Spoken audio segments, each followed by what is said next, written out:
Il y a encore quelques mois, traverser la Libye en voiture aurait été extrêmement périlleux, si ce n'est tout simplement impossible. Mais depuis le cessez-le-feu signé entre le gouvernement d'union nationale et le parlement de Tobrouk, de nombreux Libyens lassés par des années de conflit se sont lancés sur les routes pour partir à la découverte de leur pays.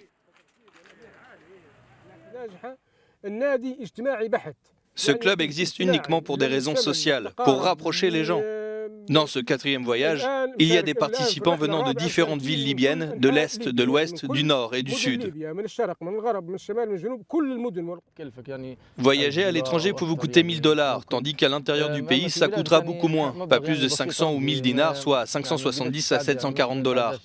Les montagnes du Tadrat d'Akaku sont un site historique que l'on trouve dans les livres d'histoire, donc le moins que l'on puisse faire, c'est de les visiter et de les voir de nos propres yeux.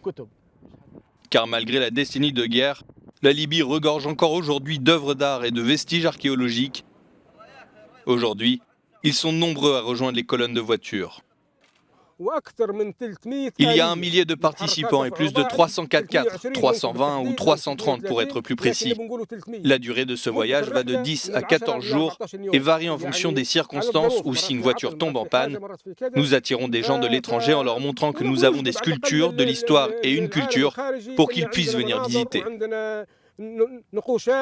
Si les touristes étrangers ne sont pas encore de retour, beaucoup espèrent qu'une stabilité les encouragera à venir visiter la Libye.